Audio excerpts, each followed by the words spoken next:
Welcome, D20 players. I'm here with James Introcaso, lead designer for the MCDM RPG, Draw Steel, and Deal. David. Thanks for joining us, James.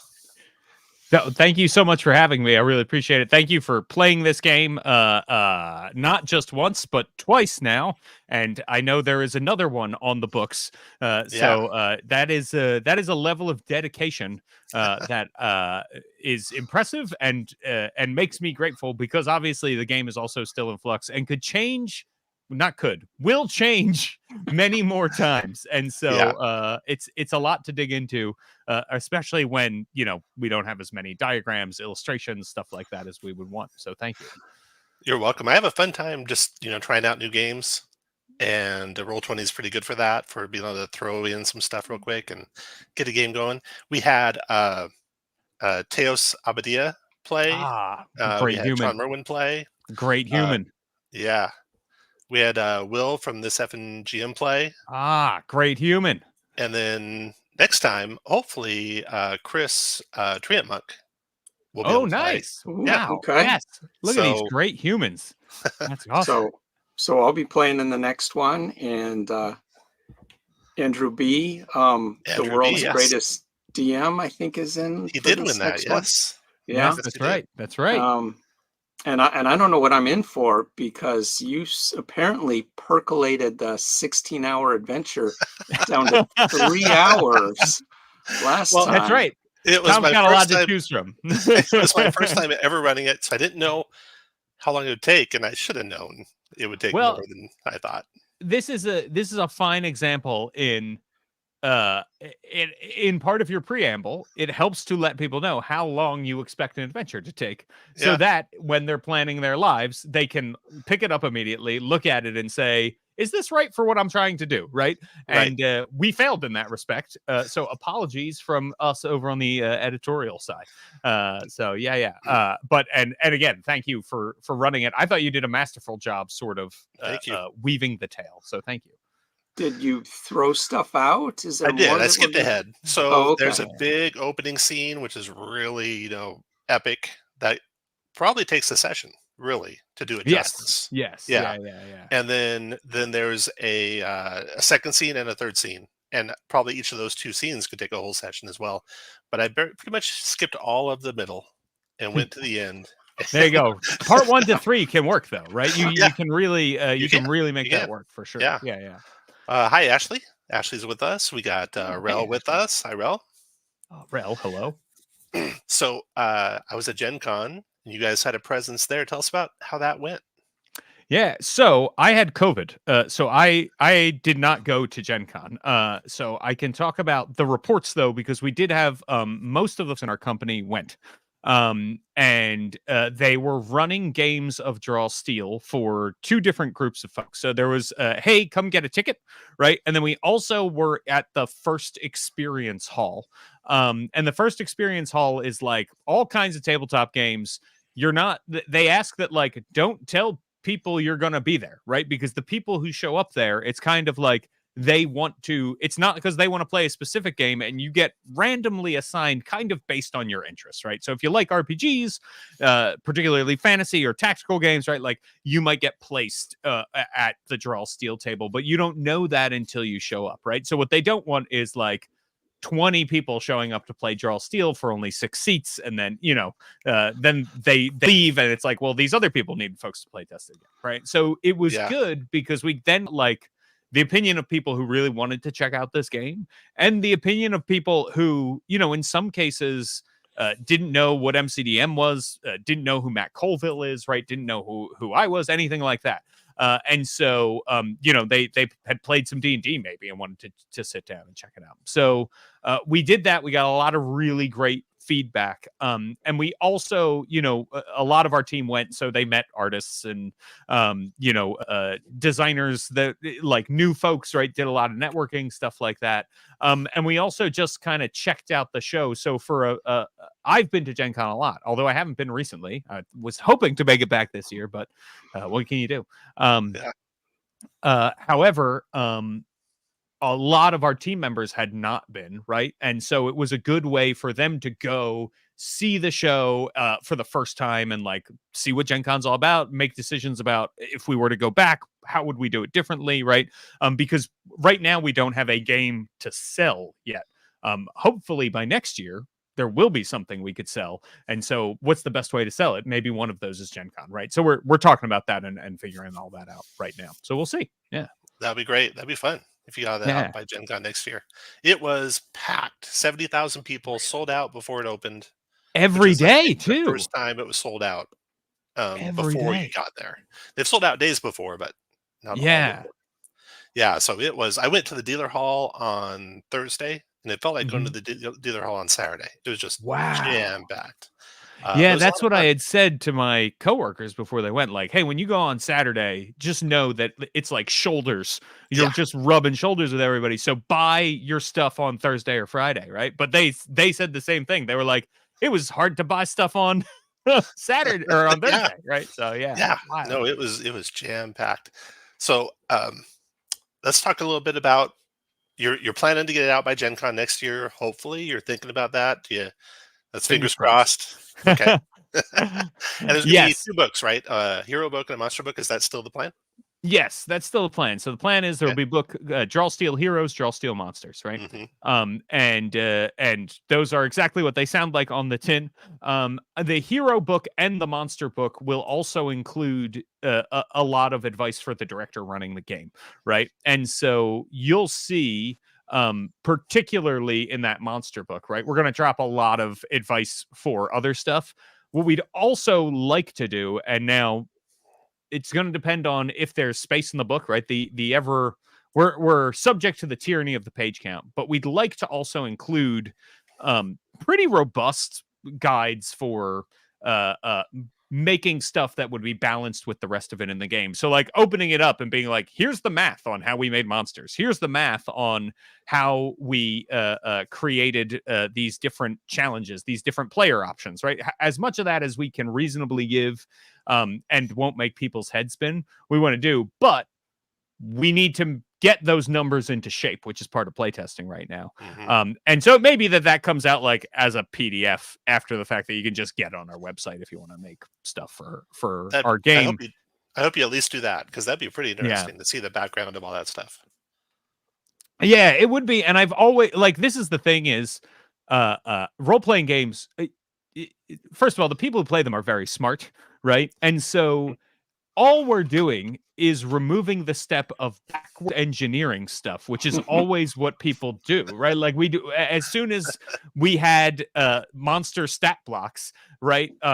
Before the monster manual came out, we were backwards engineering how to do proficiency bonuses in monsters and figuring out, like how much damage should a CR 1/8 creature do based on the fact that we have like a dog and a kobold here in the back of the player's handbook or whatever, right? A skeleton, right? Those kinds of things.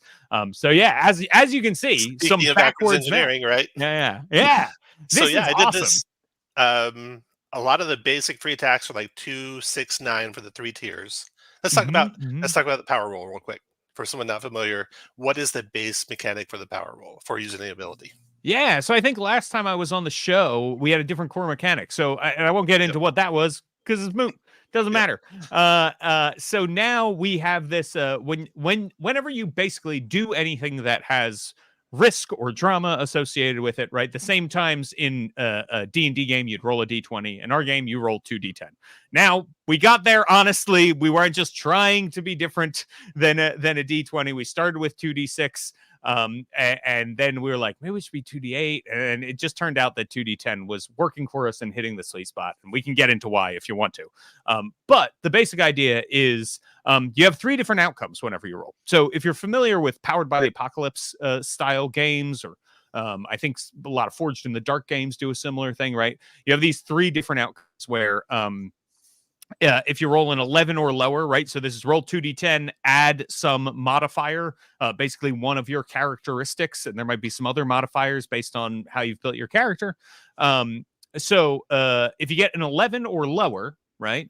that is the worst result. Now, depending on what you are doing, the worst result could still be okay, right? So in combat, all of your actions that are available to you, in general, 11 or lower is still going to do something, right? We have this philosophy that I talked about last time, and I'm sure you've talked about too, about like, we don't want there to be a wasted turn where somebody does nothing on their turn, right? So you roll this, and an attack, still going to do a little bit of damage, still gonna maybe have a little effect, that kind of thing. If you are out of combat and you're making a test, right? What would be called an ability check in D&D, what we call a test in our game. When you make that test, right, you do want the option for failure. Failure is dramatic. Failure is interesting. Failure is gonna probably push the story forward in some way, or at least have some kind of outcome. Otherwise, you wouldn't be calling for a roll at all. Right. And so 11 or lower, worst result. And then your 12 to 16 result is like your mid tier result. It would be called success with complications in Powered by the Apocalypse. We don't necessarily have success with complications. Like I said, if you're attacking right now, it's a little bit more damage, a pretty decent effect. And then if you get 17 or higher, right, that's when you get your best version of whatever it is you're trying to do, your awesome outcome, you're dealing the most damage, you're having the greatest effect with your 17 or higher. And then we also have a crit. Now 2d10, it's only going to show up 3% of the time, right? If you get a natural 19 or a natural 20, you get a crit in combat. And what that means is you get to take an extra action, which is the same as last time we talked. That's still part of it. You just get it a different way than you did last time. So I did the math here with 2d10 versus 1d20. Mm-hmm. And what you're seeing basically is as you go up in modifiers, the low percentage dwindles away faster. Yes. By using 2d10 instead of using 1d20. And the high percentage increases faster, slightly. So that bell curve that you get just helps, propel you into the higher end a little bit better than a straight flat d20 roll does. You can start with a +0 modifier, exactly the same odds if you just pick some different numbers on the d20, but then it quickly deviates after that. So pretty interesting math behind the background. I have fun checking that stuff out, like you're saying, backwards engineering stuff. Let's go to some quick questions here. So this FNGM's here, Source of Victory's here. Hi guys. Oh, Source of Victory. Hello, yeah. Welcome. This FNGM. Hello, welcome. Good to have you guys here.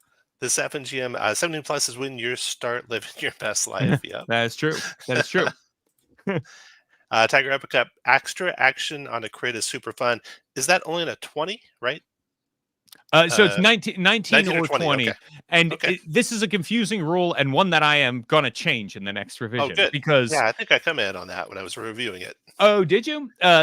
We've gotten a lot of comments about this. And it's something that we knew when we did it. It was one of those like, is this?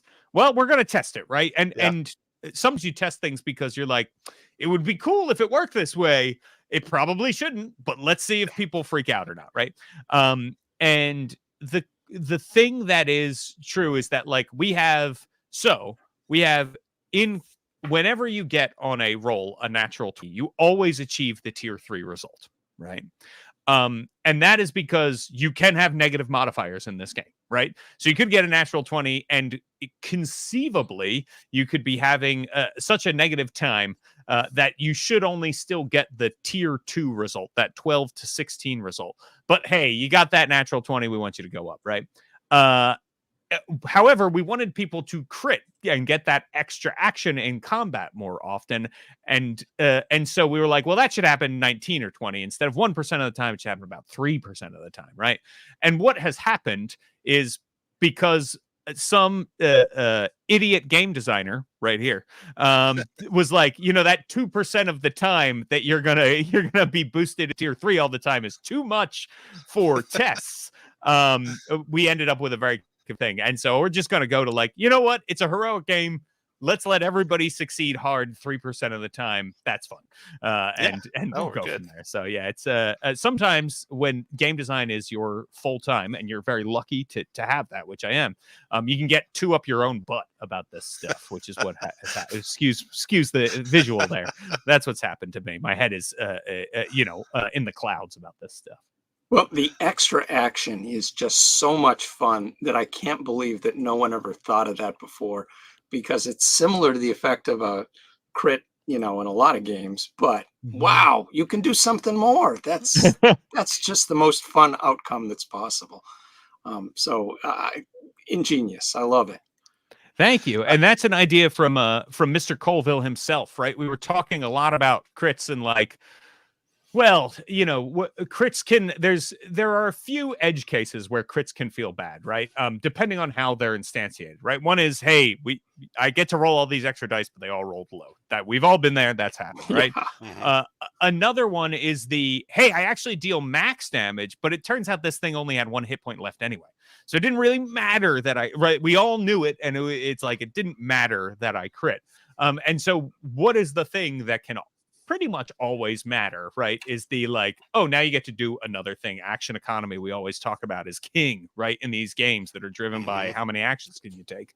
So this is a thing that's always useful. I'm sure someone will find a situation in which it isn't, but it is helpful to have that there. So yeah. Speaking of action economy, you guys changed to action, maneuver, move.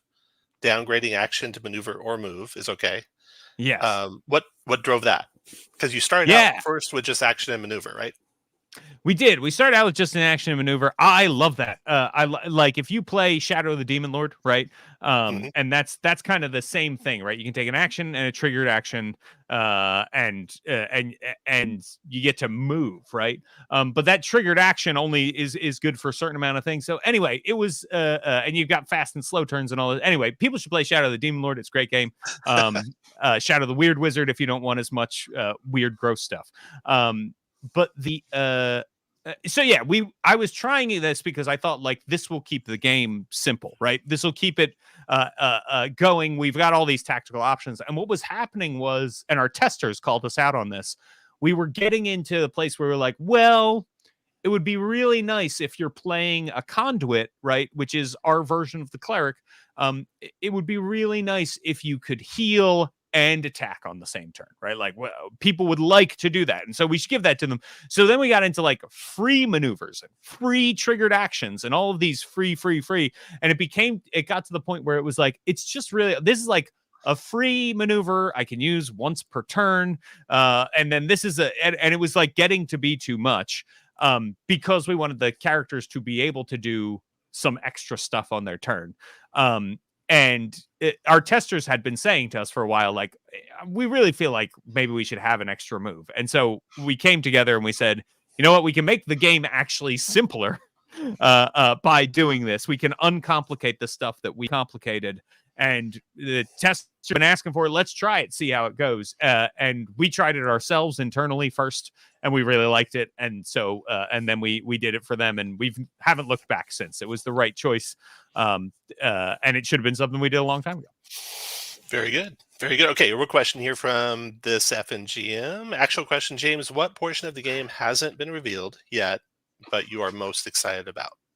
Oh, that's great. So, in terms of stuff that there's so much that hasn't been revealed yet to patrons, and we are now at a point where it won't take 7 months between tests to get stuff out to patrons. We're planning on putting something out to backers soon, and then more stuff coming to patrons after that. And so I am really excited for patrons to get more stuff that they can do during respites, right? So there's this whole crafting system Mhm. that is pretty easy, right? Like it's not that hard or intimidating to use, and a lot of it, the control of what you can craft, is within the hands of the director, because the director determines not just, hey, when do you find the materials you need to craft stuff, but also how much time do you have to craft things, right?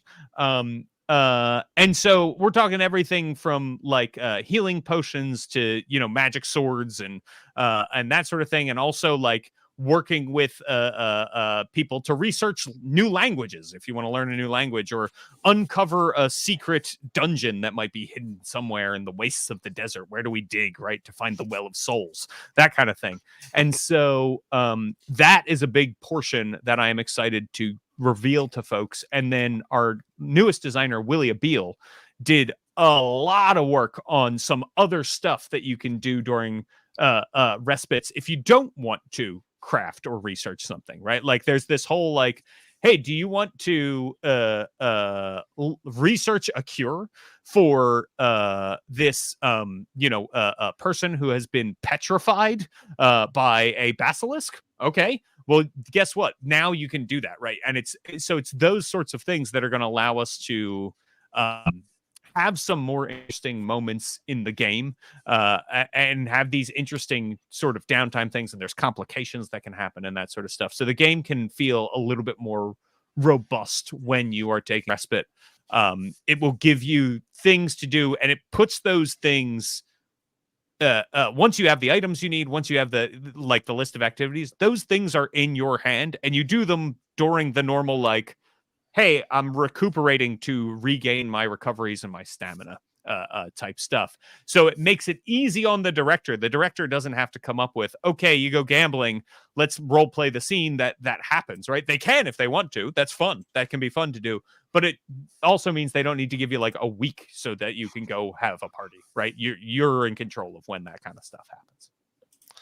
Very cool. Ashley asks, what are some of the factors you and the team considered for coming up with your spread of base classes? Subtext pour one out from my dreams. Core rules fairy summoner. So this is a good question. And to provide the context for the subtext, we are very fortunate that we're a small company at MCDM, and we don't have an NDA, right? So anybody who works with us, anybody who works for us, can go out there and talk about what it was like to work with us, and they can feel free to talk about what they worked on, what it was like, all that kind of stuff. And part of that is because Matt and I really like to talk about it, and so we don't want to hold anybody else to that thing. So we sort of publicly on our streams have been talking about, hey, we've got room for 9 classes, we think, in this book, right? Which may not sound like a lot if all you've ever played is 5th edition D&D, but keep in mind the 4th edition Player's Handbook only had 8 classes. So we've got room for these 9 classes in the core, right? And what were they going to be? And our sort of last class spot came down to the Talent, which is a psionic class. We actually made a version of it in 5e. I'm very proud of that. If you're playing 5e still and want a psionic class, feel free to check it out. Or the Summoner, right? And on one hand, we were like, it would be really cool to make the Summoner because we think that's a fantasy a lot of people have. And we feel like being able to summon a lot of creatures. And we felt like maybe we could make it cool and work so that it wasn't like, okay, now this person has summoned 16 pixies and their turn is going to be an hour and a half. So why doesn't everybody get up while the DM makes saves for polymorph being cast this many times, right? And by the way, it seems like they fixed that in the new Player's Handbook as well. That's good. Kudos to them. But we are so we wanted to do that because we thought like, oh, this is a cool fantasy and we think we could really make it work. And then when we looked at it, we were like, we really feel like we're still working out some kinks in our monsters. And we want those stat blocks and everything to be as good as they can be when the core comes out. And we don't want to rush that process in order to start working on a class so that class can also come out with the core, right? And we don't want so essentially we looked at it and we thought like the whole core experience might suffer if we try to rush the Summoner, because it means we're going to have to rush all of these other things to make it work. And it would be better to have the core in place and working and then turn our attention to the Summoner, right? So instead, we went for the Talent because the Talent is a little bit more straightforward and how it's going to work. We have an idea of how it works and what it can do. And also we have a reference that we can convert very easily that we own and we made. So we were like, that's the one that we should put in because we know what we're doing there. We had a big meeting about it and talked about what it was going to do. And just today, the rough draft was finished up and is going to be sent out to our internal testing team shortly so that they can get their hands on it. So yeah, that was really, it was time, right? It was time being the logic there. Yeah. Ashley's sad. She says, "I don't know about you, but taking a 1.5-hour ferry turn sounds like it has no downsides." It has no downsides for the person controlling the fairies. Yep. But it is not a solo game, sadly. Tiger Epicate says, "I really enjoyed the playtest, but thought level 1 would be a little too complex for some new players. Are there any plans for level 0 or other way to ease new players into the game?" It's a good question. So right now, the core experience from feedback we are getting that we got at Gen Con, that we got at from patrons, that we've got from watching d20play streams, Thank you. is that the player experience is actually not that complicated once you sit down and get into it, right? Especially if you have previously played a role-playing game before, which is our assumption with a lot of our audience, right? However, the director experience right now is too complicated, right? And I don't think I need to tell anybody here, that's like the most important person you need the buy-in from. If you want people to actually play your game, the person who organizes it and gets everybody together needs to want to play the game. And people are having fun, right? Directors are having a lot of fun. But what they're reporting is like, there's a lot to track, right? So there's, directors have their own resource villain power, and it can be spent in all of these little ways, some of them very noodly. Directors also have these terrain objects that they can use, that sometimes create areas and lasting effects and stuff like that. They can call in reinforcements. They can have captain creatures that attach to squads, and then those squads are enhanced by the captain's power. And so there's a lot going on. And we are going to streamline a lot of that. That's basically what all of my meetings since Gen Con have been about, is like, how can we make the director experience a little easier on folks, particularly when it comes to running combat, right? I'm really glad you said all that, because I finished playing the game and I let out a big exhale and I said, that was complicated. But it didn't feel like it was complicated for the players. It felt like it was complicated for me for all the same reasons you just said. There was so much, and I wasn't doing all of it. I was letting things drop. Yeah. It's kind of like the old Apollo landing on the moon, where the stack on the computer program was getting too high and they were just dropping instructions out so they could land on the moon. I was just dropping out powers. I couldn't keep up with all the things that were happening. So that's good to hear. And that experience is not unique to you, right? That experience is something particularly at Gen Con that we got like, hey, I forgot to do this. I'm seeing it in surveys. And so it's like, well, if you're forgetting to do it and it seems like the players are still having a good time, and then we don't need it, right? We should get rid of it. And then it's also predicting like, okay, even if we're cutting those things, what else can we scale back, right? So we're looking at that too. So yeah, that's a big thing that that we want to tackle. The whole design team is in agreement about it, which was great, right? Like we everybody got together after Gen Con and it was like, should we okay, all right, everybody's okay, good, we're doing it, right? So that's probably the biggest barrier to entry right now. However, we are still looking at what is the best way to ease people into this game. So that doesn't mean that level 0 rules are off the table. That's something we know we definitely want to do at some point. If they'll be core, we will see, right? I think there is a way that level 0 rules could be core for the game, or even like a hey, play your first encounter with just one signature ability, right? And now play your second encounter with a second signature ability, and right, like we could do that sort of thing too. Yeah.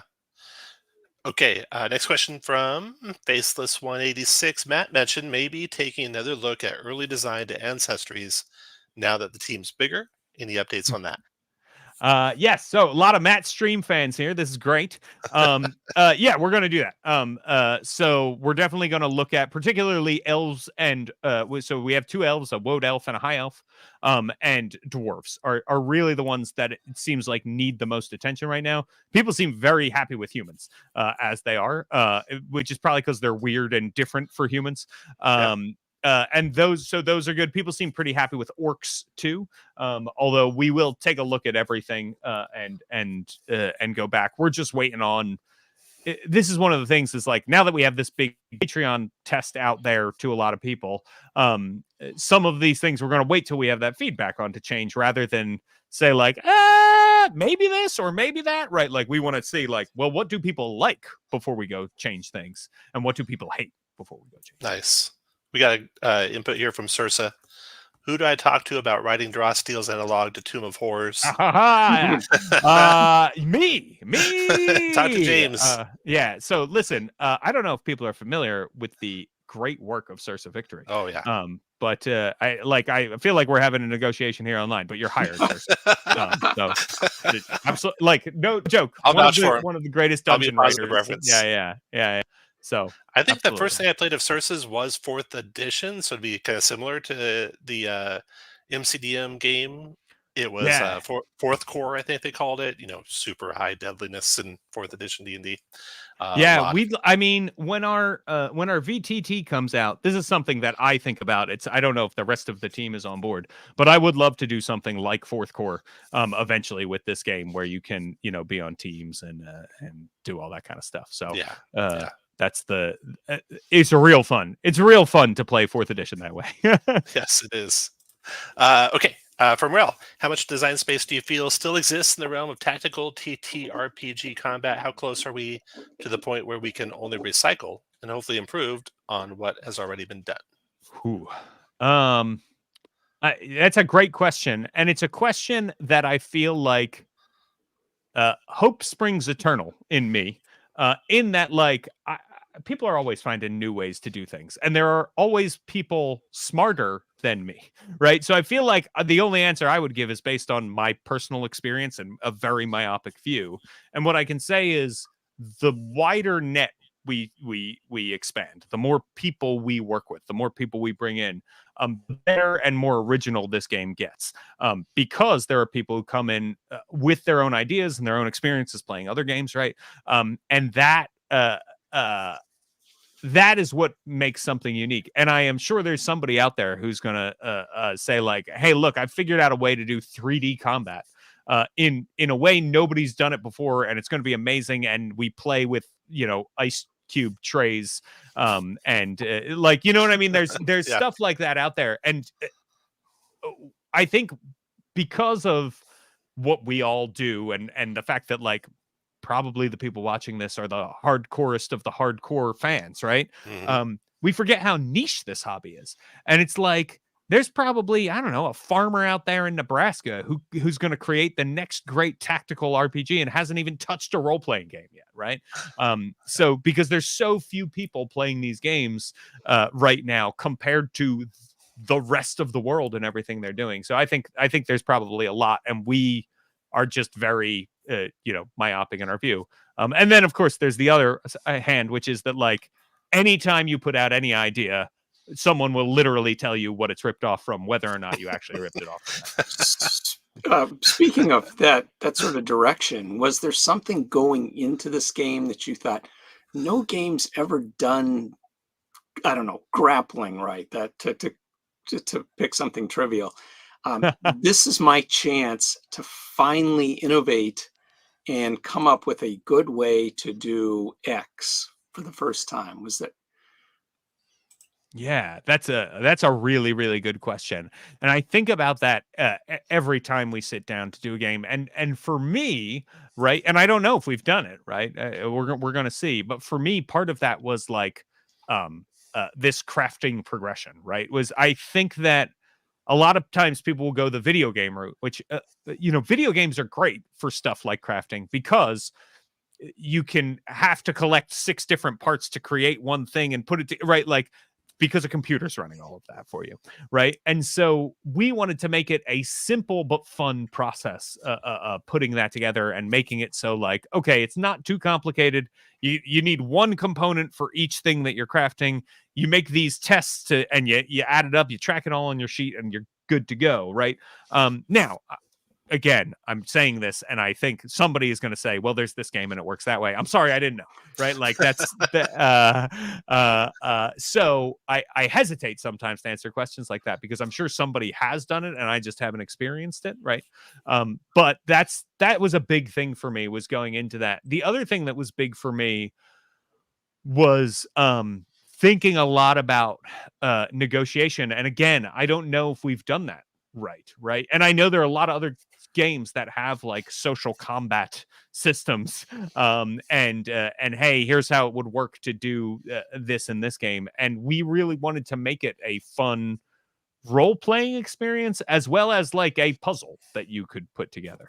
I'm So looking forward hopefully to we do trying that. that because we skipped over it, unfortunately, when I ran. Fair enough. And so I'm looking It's forward a to trying it. very combat heavy adventure, the first one, Yeah. because right now that's what we really have nailed down. So we're like, let's give people something to not all adventures in Draw Steel will be like that. Let's talk In about, fact, so Sursa said, all fun aside, where would you say Draw Seal excels best when it comes to the classic dungeon crawl? oh yeah, that is a good question. So I think it's definitely action scenes, right? Mhm. So fighting, right? Big traps, right? The first test that we ran with patrons had like a bunch of traps in a big Yeah. kobold tower, right? And that was part of it too. And so I think those kinds of things where you have a lot of traps, you have a lot of that sort of thing.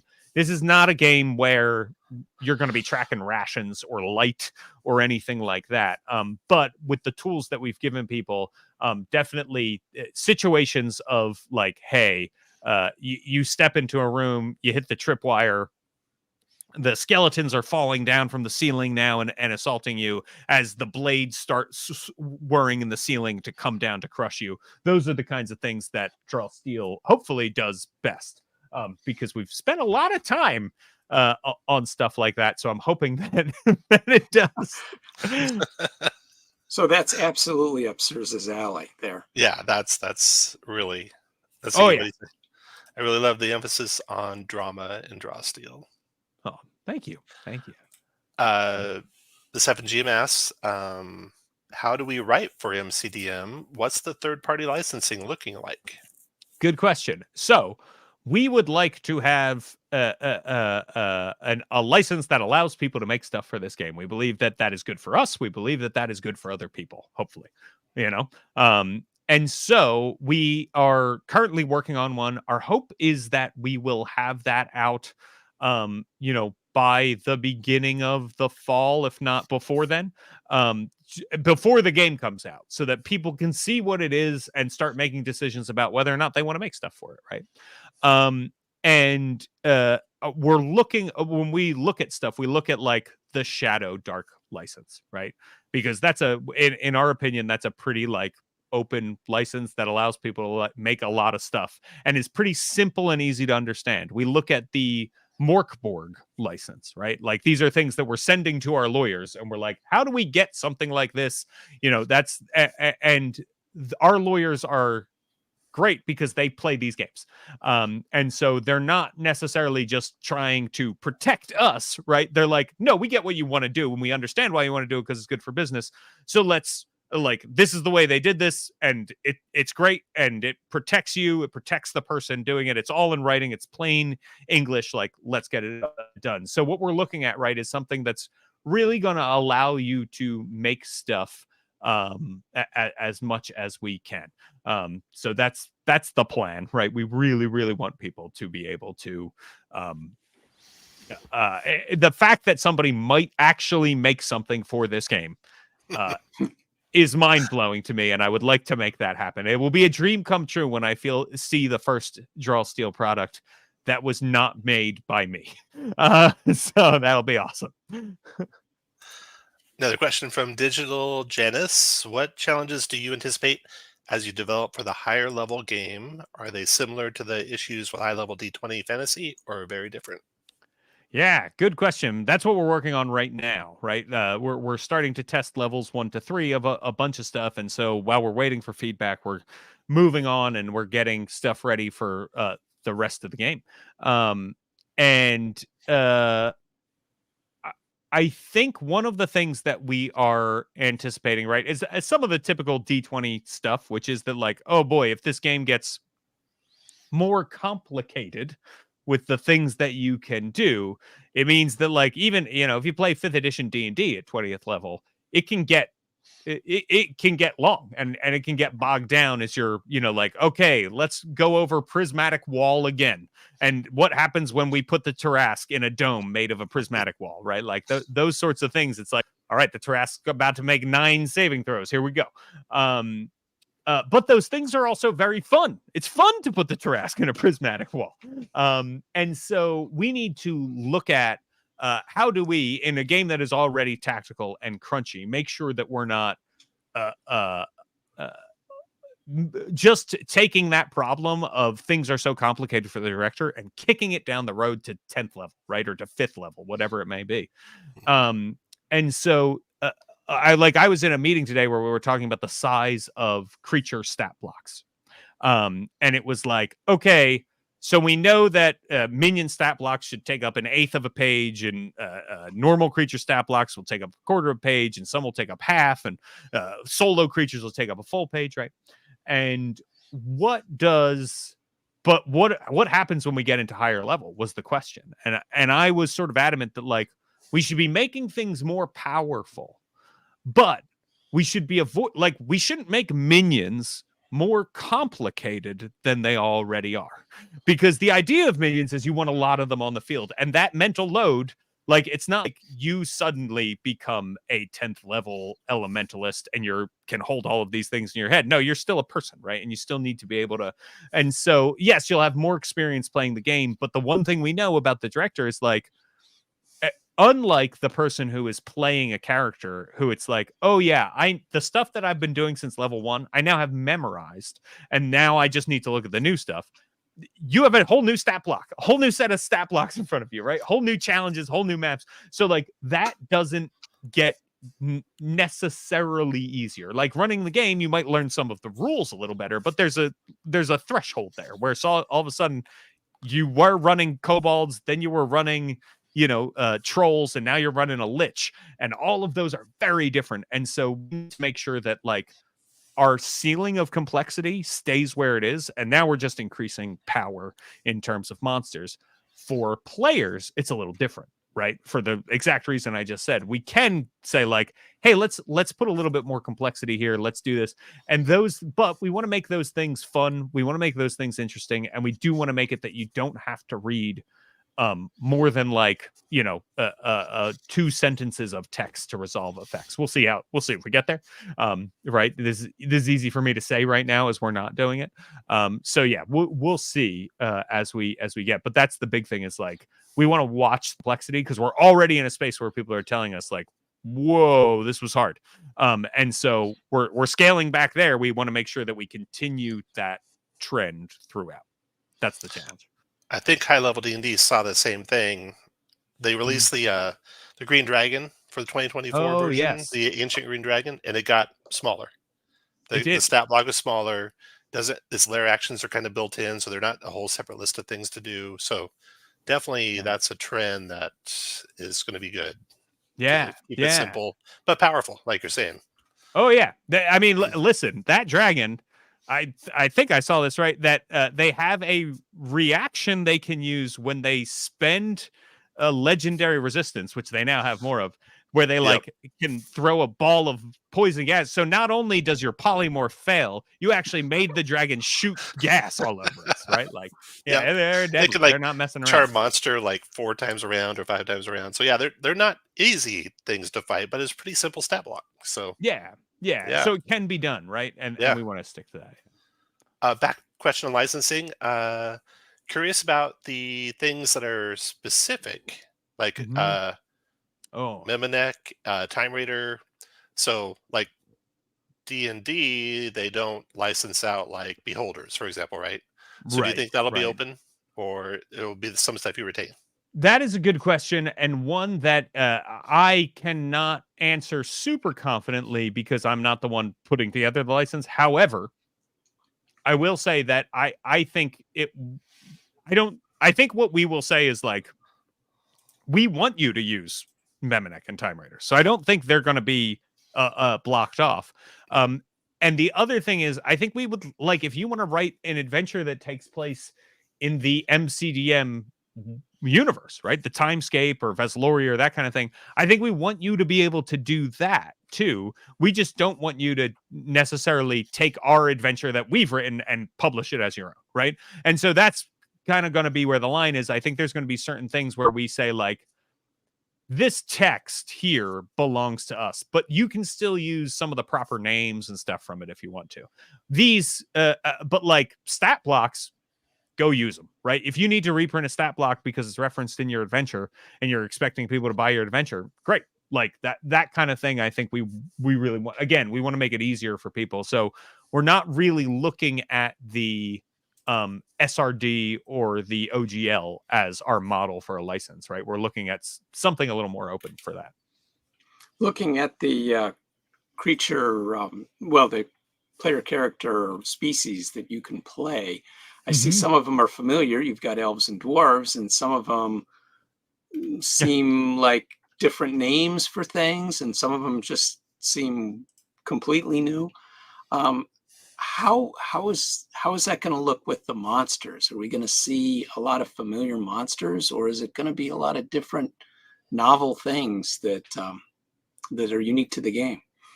Yeah, so I think you're going to see a similar thing with the monsters, right? There are orcs and elves and dwarves and humans, both in as available as player ancestries and available as stat blocks in our monster book, right?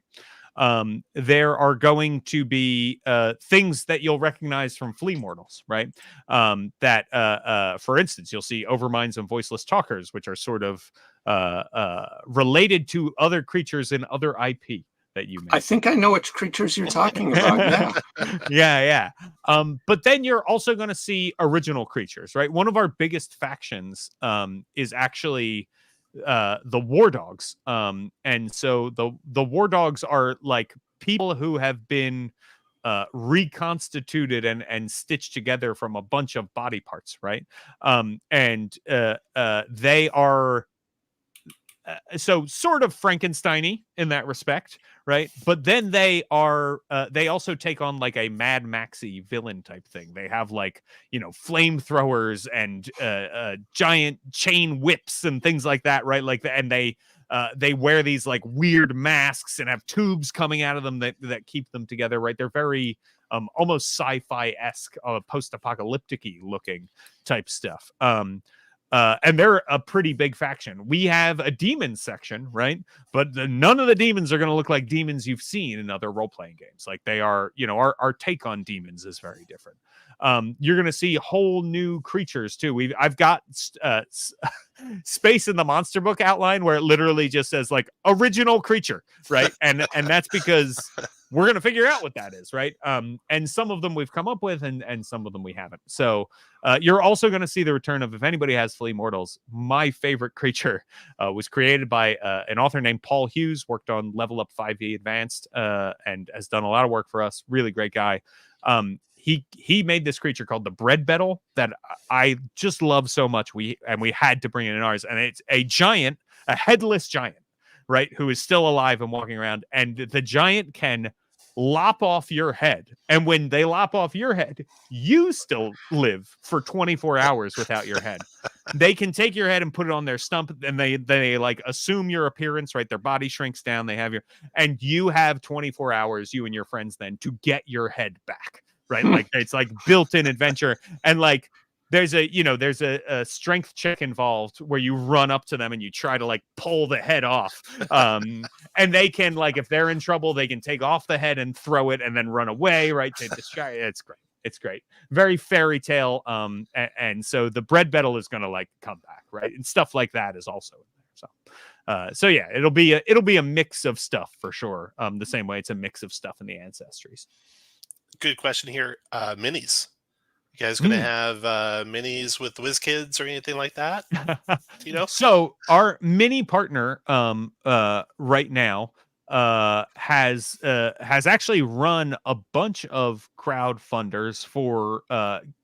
creatures in Flea Mortals, right? So they just did a goblin crowdfunder where you could get a bunch of different goblins and also spider minis that they have as well as that. And they're planning on, it was a successful Kickstarter, and so I think they want to do more. Their name is Trenchworks of the company. If people want to check out, they're a US based company. They do all their manufacturing in the United States, which is one reason why we really like to work with them. So they basically take care of that stuff right now. So I know that's the only mini place that we have currently worked with is Trenchworks. Yeah, there you go. There's the spider you can get. Nice. Right there as part of the goblin thing. Yeah. It's really they do really quality work, and some really cool stuff. So yeah, Jagged Edge Hideaway is the goblin thing, and you can see they've got these are the Beast Heart companions that they did, right? That's the Mushroom Man and the Nice. dinosaur companion. You can see they did a badass owlbear companion down there, and a hellhound and stuff. So yeah, they're cool. That Pocket Kobold was a lot of fun in the first playtest. Yes. Cool. Yes. The Pocket Kobold will return in Nice. Avengers Endgame. Yeah. Nice. Cool. Okay. Let's see here. Back to the question. So I really like Flea Mortals. I really like the minion design. Talk us through the minion design a little bit for someone new to draw steel. Oh yeah. So minion design in Flea Mortals was similar to what you would see in 4th edition, right? Where minions go down in one hit, and we added a little bit of an overkill thing where if you kill one minion, you can keep killing more if you deal a lot of damage, right? In Draw Steel, we made this we tried a lot of different ways for minions to work, and one thing that kept fouling us up was like, will you always deal damage, right? So the idea that minions go down in one hit was like, oh, okay, maybe that's fine, right? But then we got into like, wait a second, what about AoE effects? You just wipe the floor with minions and they have no chance to get out of it, unlike in Flea Mortals and 4th edition, where they would get a chance to do that, right? They would have a chance to make a save or that sort of thing. So we were like, okay, what do we do here? What's the best way to do it? So I have played other games, and I thought about how 13th Age has done it. I thought about how the Star Wars Edge Empire system handles mooks and stuff like that. We went towards more of a model like that, where minions share health, right? And so you have a band of minions and they all share health together. So let's say, you've got a group of goblin snipers. One sniper has 5 stamina, right? And a group of snipers has 5 times the number of snipers in it stamina. So if you deal damage to one, and that one, let's say you deal 3 damage to a sniper, right? Very unlikely. Likely they're still going to die in one hit, but it can happen. So you deal 3 damage to a sniper, and then you deal 3 damage to a different sniper. Because they're sharing health, that sniper is going to die, right? And it also means that, let's say I deal 10 damage to a sniper, that means 2 snipers are going to die in one hit.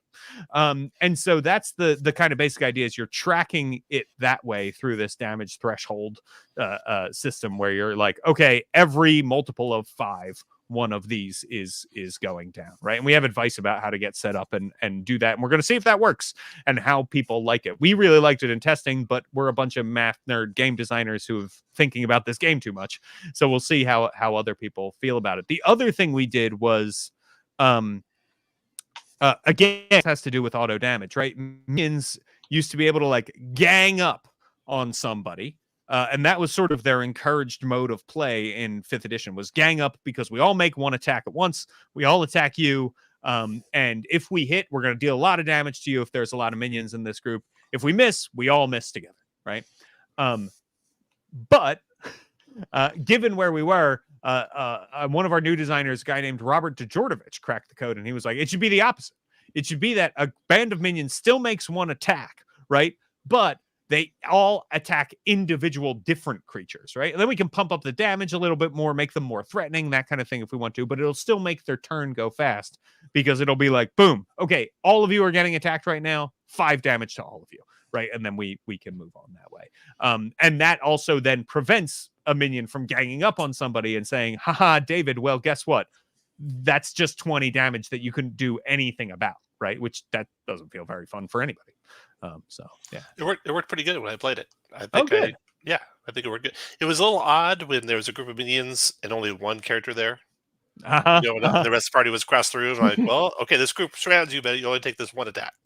So right. that was a Yeah, little and odd. you can there is an option where like if that occurs, right? Each minion can contribute the lowest amount of damage that A they little can bit more. contribute Okay. basically. Yeah. Yeah, you add your free strike damage Okay. to the yeah. That makes sense. And that, just tweak it up a little bit. Yeah. Mm-hmm. That's cool. Yeah. Okay. But it encourages you to spread them out as a director for sure. Yeah. Faceless 186 says heroic resources and victories are my favorite mechanics so far. I hate it when I can tell my friends are having a bad time because they're rationing spell slots. Yeah, I think that's one of the best parts about the game, I think, is how the power builds and builds and builds, and by the end you're just doing crazy stuff all the time. That's the hope, right? I think we've all played a lot of D&D where it's like first round fireball, right? And then it's like third round chill touch, Yep. And so we wanted to have the opposite experience because when you first get into combat, it's exciting, right? Like you don't necessarily need to lead off with fireball, although you can if you've been adventuring long enough in Charles Steele through victories, right? And so yeah, it was funny. We sort of nailed that down before we nailed down the core mechanic. We had the gameplay loop, if you will, set, which was fun. This FNGM says, are there any plans to release a setting book or a giant adventure ranging from low to high levels? Really good question. So when we did our backer kit campaign, we promised that we would, as one of our explore making a Vassaloria box set. Vassaloria is our medieval fantasy analog setting, right? It's medieval fantasy Europe. And so that is definitely a thing we plan to do. We've hired designers, which was part of that goal, right? Like hire a designer to explore that. We hired two. So one of them will be exploring that for sure. We talk about it all the time. It's definitely going to be one of our next products. There will be adventures to go along with that.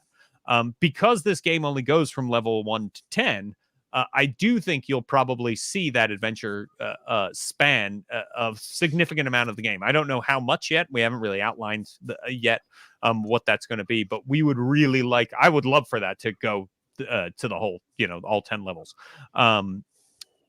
So yes, the plan is yes, we would like to do that. And we would also like to put out some short adventures too, right?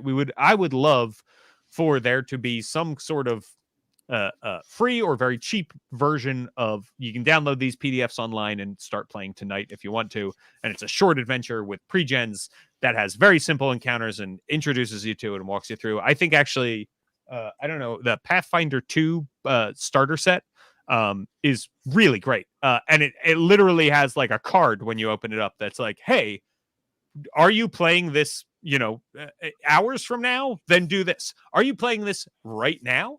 Well, then do this. And I was like, is Pathfinder 2 really going to be able to walk me through like running Pathfinder step by step without me having to read the rules first, right? I was skeptical, and man, they did a great job. So now that I know it can be done, I would like for us to do a similar thing. So the short adventure, Matt just did a video about optimum adventure length, so I'm sure you guys will have some short adventures. Yes. Given what he said in that video. Yeah, he's a big fan of a campaign. He would like a lot of his campaigns to be like, hey, I took the village of Hamlet, and then we did Cult of the Reptile God, and then we did Strahd, right? And then we did like those sorts of things. I think he thinks that's an ideal way to make a campaign. And so we would love to give people the opportunity to do that. Yeah. On the MCDM YouTube channel, you guys did like designing the game videos. It's been a little bit since you've done one of those. You got another one coming? You think coming up in the pipeline? That's a great question. The Designing the Game series is done. And so there's going to be other stuff that will come out on that channel. As you can see, we release like Q&A videos where we talk about the game. When the game is ready, I'd love to release like how to play videos, and literally where it's like, hey, do you want to know how the rule for flanking works? Here's a 10-second video, right? That teaches you that kind of thing. But the Designing the Game series, what was happening with that was that we were sort of trying to share the design process, right? And we were doing the same thing on Patreon, right? And the response on Patreon was like, oh, this is cool, this is interesting, right? Like, it's cool to understand how you're thinking about this. The response on YouTube was very different. And the response on YouTube was people being like, why didn't you figure that out sooner, right? Why that this is derivative of that. This game, like, I can create a better game, you should pay me to do it, right? Like that kind of thing was happening. And so we were like, okay, it seems like the audience that we're making this for, right? And the people who are coming to our channel to look for stuff don't really appreciate these. And there are a lot of work and a lot goes into it. It might be damaging to the actual brand. And if you want to know how the game is going, I stream every week. Matt streams every week, right? You don't have to go to Patreon, right? Like there are free ways to find out about this game right now, every week. And those are also seem to go really well. So we thought, like, maybe our time is better spent focusing on building this game, because what the people on YouTube really want is the finished game, right? They don't seem to really care about the design process. They want to play the game. Fair enough, right? Like, there's enough other places where they could go to find out about the game, but they're subscribed to us because they want to know when it's going to happen, when it's coming out. And so we're like, okay, let's rather than torture these people with information about, like, hey, everything's different now, we're doing things differently, and here's why. And they're like, oh, why is this, basically my internal monologue and my imposter syndrome at the back of my head all the time, right? Like they were feeling frustrated by the information that they were getting. They wanted something else. And so we thought, okay, let's take a step back and reassess. So yeah, that's where that went. We do know that wasn't everybody, that there were a lot of people who really enjoyed designing the game. Well, like for that, I recommend you to our Twitch channels if you're looking. Yeah. I tune into that a lot, and it's really good. You. Yeah. Yes, it was always delightful to have you in chat. So you answer question after question after question, as you've done tonight. Yes. So yes. One last question here from the chat. Oh no, that's not a question. Never mind. Any more questions from you, David? Yeah. As somebody who never learned to love the skill challenge, why should I embrace montage tests? Oh, I can chime in with one reason. I just ran it, right? And I like how you put a time limit on it. You have a certain number of rounds, but I'm sure you got a lot more that you can add to it than what I just discovered. Go ahead. That's a huge component of it, though, Tom. Yeah. And it's, I think saying, hey, this is only going to go 2 rounds, no matter what sort of montage you're in, 2 rounds is the max. And so that's a big thing, because it means that, like, you only get 2 chances, right? So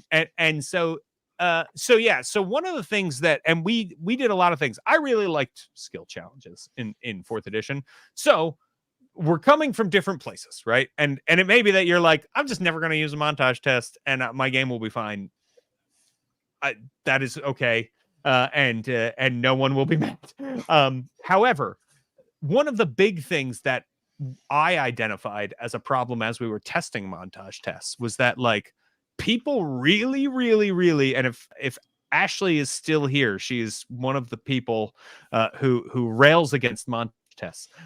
She is, and she already commented.